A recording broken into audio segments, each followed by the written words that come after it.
The UK was kicked out of the EU's Global Navigation Satellite System (GNSS) when it left the bloc. But Timo Pessanen, head of the Directorate General for Defence Industry and Space of the European Commission, seemed to open the door for the UK to return. Speaking in June, Mr. Pessanen told a briefing in Brussels, the EU is open to negotiate with the UK on its participation in the EU space programmes. The ball is in London, not here. The system, which goes live in 2026, features a public regulated service (PRS) that can be used by government agencies, armed forces and emergency services. The bloc decided this crucial feature would only be accessible for EU members, despite the UK developing its brains and heart.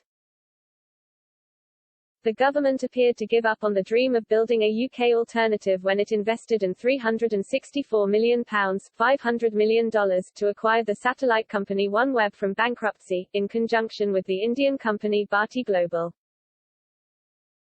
The Low Earth Orbit (LEO) satellite constellation was purchased to provide global Internet coverage. But now, OneWeb is said to be considering providing positioning, navigation and timing (PNT) services. Massimiliano Ladivaz, Chief Technology Officer of OneWeb, said, "What we can deliver is really a byproduct of our communications payload. We don't need multi-billion-dollar additional satellites to deliver such capability. Without changing anything on the satellites, we will be able to provide good timing accuracy. This would start with basic timing services on their Generation 1 satellites, which are currently being deployed. They would be followed by Generation 2 satellites later in the decade that OneWeb argues can provide full navigation services." Mr. Ladivaz added, "It's about providing a high availability, high accuracy positioning, navigation and timing service that is independent of other satellite navigation services." Last month, Hanwha, one of South Korea's biggest conglomerates, invested £200 million in OneWeb.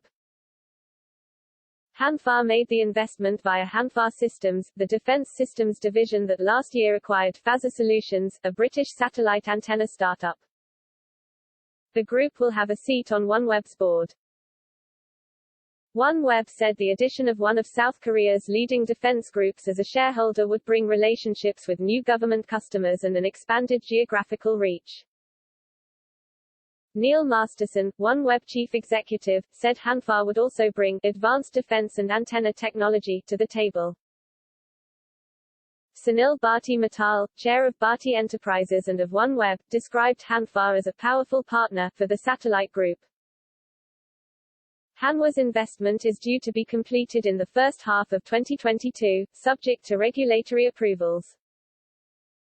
OneWeb, which has 254 satellites in orbit already, is aiming to launch a limited commercial service in northern regions later this year and a global offering by the end of 2022. OneWeb was designed as a broadband constellation first and foremost. It will provide rural 4G, and one-day 5G, internet signals across the nation.